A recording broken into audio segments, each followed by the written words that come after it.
Сайн байцгаана уу хүүхдүүд. Австрийн сууд хөгжмийн зохиолч Йозеф Гайдны хэлсэнчлэн хөгжим бол хүний сэтгэлийн талим гэсэн онц мэргэн үгээр хичээлээ эхлүүлж байна. Энэ удаагийн хичээл сууд хөгжмийн зохиолчдын шилдэг бүтээлээс сонсоод хөгжмийн зэмсгүүдийн төрөл ангиллал, гүйцэтгэх үүргээр нь ялган тодорхойлж ардын хөгжмийн зэмсэгтэй харьцуулах гэсэн суралцгын зорилтын хүрээнд зохион байгуулагдана. Хичээлтэй анхаарлаа хандуулаад идэвхтэй оролцоорой. Та нар өмнөх хичээлээрээ симфони хөгжмийг үндэслэсэн хөгжмийн зохиолчид мөн симфони хөгжмийн төрлүүдийн талаар мэдсэн байна.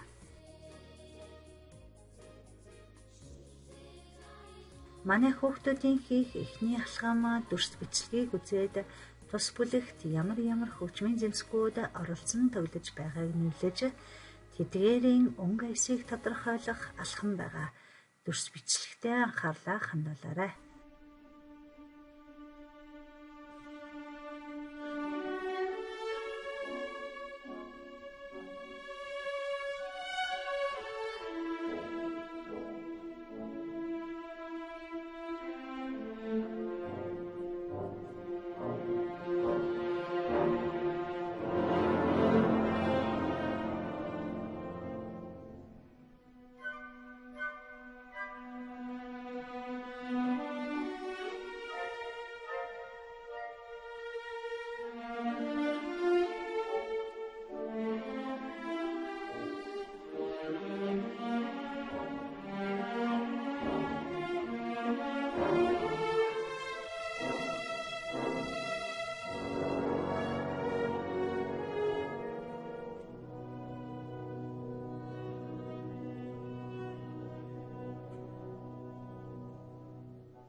Энэхүү бүлэгт хийл, эрдүү хийл, морин хийл, аргил хийл хөгжмийн зэмсгүүд багтах бөгөөд эдгээр хөгжмийн зэмсэг нь уянгалаг, яруу сайхан, инхри зөөлөн, намуун тайван, уужим тэнүүн, илгэсэг өнгө аясаар эгшгэлдэг байна. Дараагийн дүрс бичлэгийг үзээд тус бүлэгт мөн ямар хөгжмийн зэмсгүүд оролцсон тоглож байгааг нэрлэж тэдгээрийн эгшгэлтийн өнгө аясыг тодорхойлоорой.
Энэхүү бүлэгт лимб, жимбөр, бялара, уйлах бишгүүр хөгжмийн зэмсгүүд орсон бөгөөд эдгээр хөгжмийн зэмсгүүд нь өтгөн баргил, уян тансаг, уран яруу, тогтун тайван, тунгалаг, дулаан онгаясаар игшгэлдэг байна.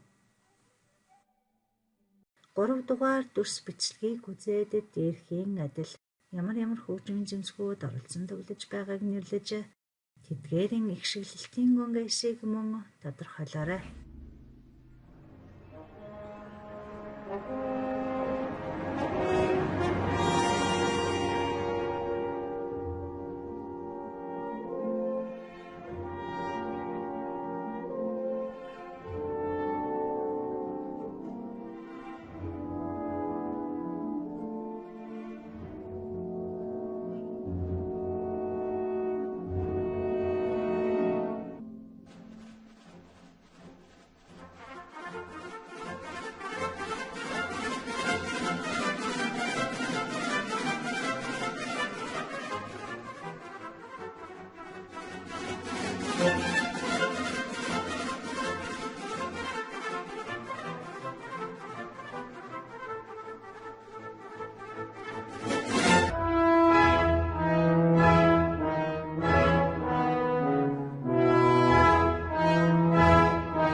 Дугаар бүлгийн хөгжмийг бүрээ, угалзан бүрээ, их бүрээ, татах бүрээ хөгжмийн зэмсгүүд хөгжимдсөн бөгөөд эдгээр хөгжмийн зэмсгүүд нь хүчирхэг, эрчимтэй, хатуу ширүүн, зөрмөг дайчин, хурц тод, бардам онгаясаар игшгэлдэг байна. 4 дугаар бүлгийн дүрс бичлэгийг үзээд тус бүлэгт ямар хөгжмийн зэмсгүүд оролцсон тоглож байгааг нэрлэж тэдгээрийн игшгэлтийн онгаясыг тодорхойлоорой.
Энэ бүлгийн хөгжмийг гурвалжин жижиг бөмбөр, шагшуур, хос цан, яруу хэнгэрэг, цохвор хөгжмийн зэмсгүүд хөгжимдсөн бөгөөд эдгээр хөгжмийн зэмсэг нь хүчирхэг, түгшүүртэй, ид шидээн гайхамшигтай, эмзэг зөөлөн, зоримог өнгаясаар ишгэлдэг байна.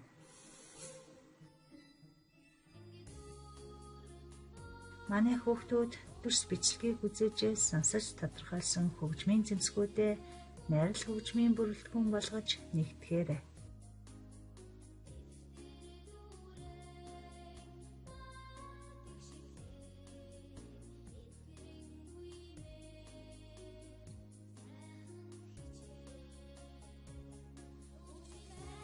Симфони найрал хөгжмийг чавтас хөгжмийн зэмсэг, модон үлээвэр хөгжмийн зэмсэг, уйлан үлээвэр хөгжмийн зэмсэг, цохвор хөгжмийн зэмсэг гэсэн бүрэлдэхүүн хэсгүүдэд хуваадаг байна.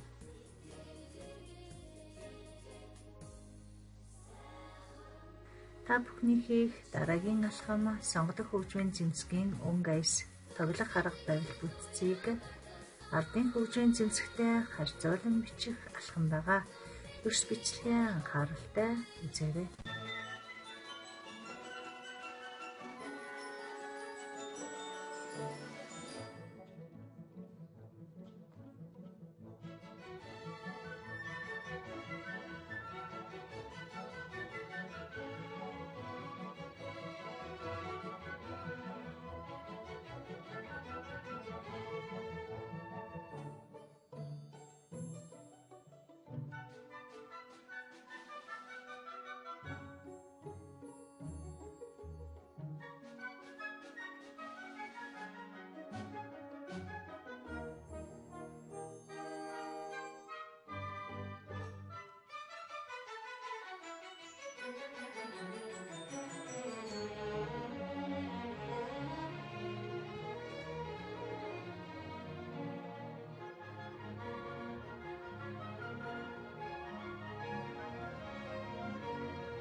Симфони найрал хөгжмийн зэмсгийн төрлөө ихшгэлгээний өнгө аясны талаар хэмээн мэдсэн энэ удаагийн хичээл өндөрлөж байна. Дараагийн хичээл хүртлээр баяртай хүүхдүүдээ.